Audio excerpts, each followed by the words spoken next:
Selamat sore adik-adik. Hari ini kita lanjutkan perkuliahan KDK 1 dengan topik dokumentasi keperawatan. Nah, untuk kata dokumentasi keperawatan sendiri tentunya adik-adik semua sudah sering mendengar atau sudah familiar dengan kata dokumentasi keperawatan. Nah, apa sih dokumentasi keperawatan itu sendiri? Nah, menurut beberapa ahli, dokumentasi keperawatan itu terdiri dari pencatatan dan pelaporan. Pencatatan adalah suatu laporan tertulis yang menunjukkan bahwa suatu pekerjaan telah diselesaikan dan masalah-masalah keperawatan sudah teratasi. Sedangkan kalau pelaporan merupakan suatu bentuk orientasi dengan tujuan memberikan informasi mengenai situasi yang ada. Jadi intinya dokumentasi keperawatan merupakan komponen penting dari praktek keperawatan dan dokumentasi interprofesional yang terjadi dalam catatan kesehatan klien. Selain itu, dokumentasi keperawatan juga merupakan suatu bukti otentik yang dituliskan dalam format yang telah tersedia dan dibubuhi dengan inisial dan tanda tangan nama perawat dan juga menyatu dalam rekam medis pasien. Nah, ini sering kita lihat di dalam keseharian teman-teman perawat di dalam menulis asuhan keperawatan. Di situ sudah jelas dibubuhkan tanda tangan dan juga ditulis inisial nama pasien di rekam medisnya. Nah, pendokumentasian itu sangat penting bagi perawat karena sebagai dasar hukum dari tindakan keperawatan yang sudah dilakukan jika suatu saat nanti ada tuntutan dari pasien. Jadi di dalam setiap memberikan asuhan keperawatan, rekan-rekan sekalian, jangan lupa untuk selalu melakukan dokumentasi keperawatan. Yang berikut, apa itu standar dari dokumentasi keperawatan? Nah, standar dari dokumentasi keperawatan merupakan pernyataan tentang kualitas dan kuantitas dokumentasi yang dipertimbangkan secara baik untuk memperkuat pola pencatatan dan sebagai petunjuk atau pedoman khususnya pendokumentasian dalam setiap tindakan keperawatan. Nah, untuk memenuhi standar-standar ini tentunya ada beberapa kriteria, diantaranya ada akuntabilitas, komunikasi, keamanan, dan juga kewajiban. Nah, untuk kriteria-kriteria di atas sudah saya jelaskan di pertemuan kita sebelumnya tentang prinsip-prinsip yang harus ada di dalam keperawatan. Adik-adik bisa review kembali. Nah, untuk standar dokumentasi sendiri selain beberapa poin di atas, ada juga yang menyatakan bahwa dalam pendokumentasian dibutuhkan suatu keterampilan dari nurse itu sendiri atau perawat itu sendiri sehingga apa yang didokumentasikan lebih terarah dan terstruktur.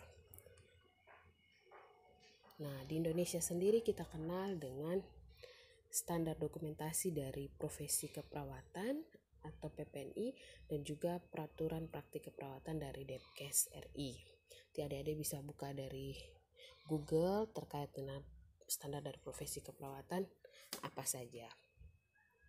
Intinya tujuan utama dari dokumentasi keperawatan adalah untuk mengidentifikasi status kesehatan klien dimulai saat assessment hingga evaluasi sehingga semuanya terstruktur dan tercatat dengan baik sehingga pada saat dibutuhkan untuk penelitian, untuk kebutuhan keuangan, hukum dan etika semuanya sudah jelas.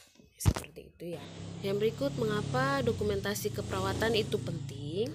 Yang pertama, dapat mengidentifikasi kebutuhan asuhan keperawatan klien. Dalam hal ini, setiap hasil dokumentasi itu merupakan bukti perawatan dari perawat itu sendiri bahwasannya dia telah melaksanakan tugas, telah menerapkan terapi sesuai dengan anjuran. Kemudian yang kedua, mencerminkan sudut pandang klien. Jadi di dalam standar dokumentasi itu sendiri juga harus mencerminkan sudut pandang dari klien terhadap pelayanan yang diberikan oleh perawat. Kemudian yang ketiga, memberikan informasi pola asuhan keperawatan secara berkesinambungan.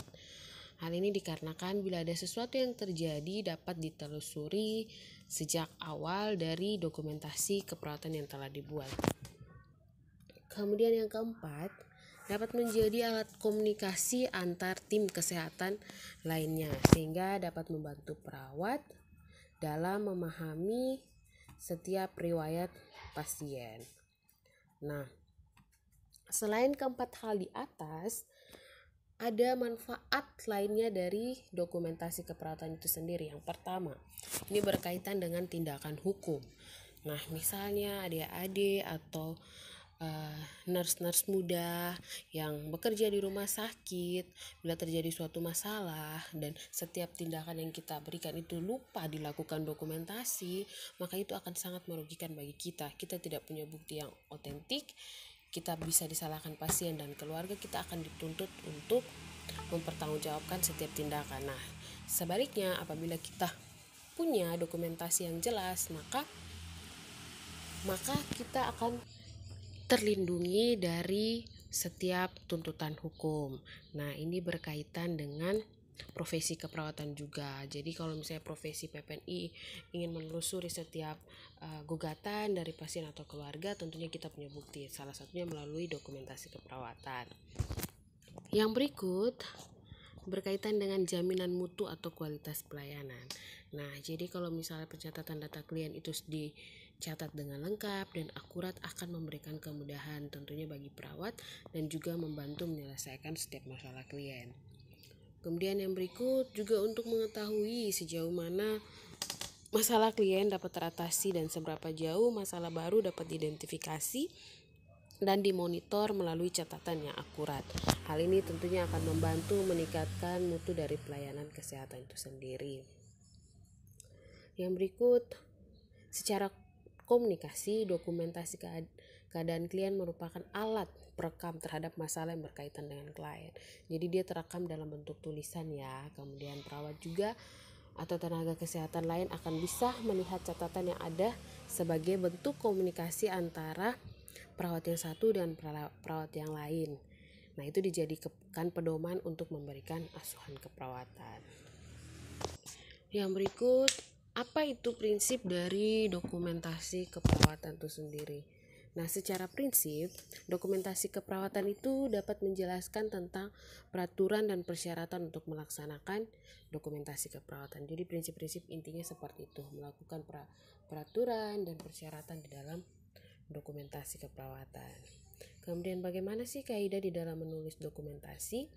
Nah, di sini ada poin-poin tertentu di dalam menuliskan dokumentasi keperawatan. Yang pertama, simplicity, artinya menggunakan kata-kata sederhana dan mudah dipahami.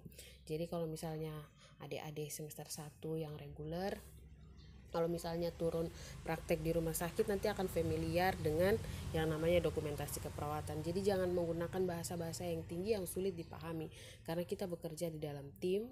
Tentunya tulisan ini akan menjadi alat komunikasi secara tertulis antara perawat yang satu dengan perawat yang lain. Kemudian yang kedua ada konservatif. Di sini pendokumentasian kesimpulan diagnosa keperawatan harus ditulis secara akurat, kemudian didasarkan informasi yang terkumpul.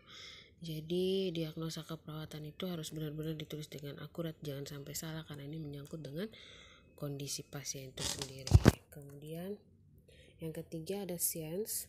Nah, itu pergunakan waktu yang cukup untuk mengetahui apa yang terjadi pada pasien dan apa yang dilakukan pasien. Nah, jadi kita seperti mengevaluasi apa yang terjadi pada pasien, apa yang dikeluhkan pasien, dan apa yang dilakukan oleh pasien. Kemudian ada irrefutability. Nah, di sini maksudnya adalah pendokumentasian yang jelas dan objektif terkait dengan kondisi pasien saat itu. Kemudian apa saja sih komponen standar dari dokumentasi? Nah, yang pertama, standar 1 itu berbicara tentang komunikasi. Nah, perawat melakukan dokumentasi yang berisi informasi yang akurat, relevan, dan komprehensif mengenai kondisi klien, kebutuhan klien, serta intervensi keperawatan dan hasil kesehatan klien. Jadi ini semua patut dan wajib untuk kita komunikasikan dengan pasien. Kemudian yang berikut, perawat juga melakukan dokumentasi sesuai dengan standar profesional dan etika, peraturan dan kebijakan yang relevan dari rumah sakit. Ini sudah jelas ya. Kemudian perawat juga melindungi klien terhadap informasi kesehatan dengan menjaga kerahasiaan dan menyimpan informasi sesuai dengan prosedur yang konsisten sesuai dengan standar profesional dan etika berdasarkan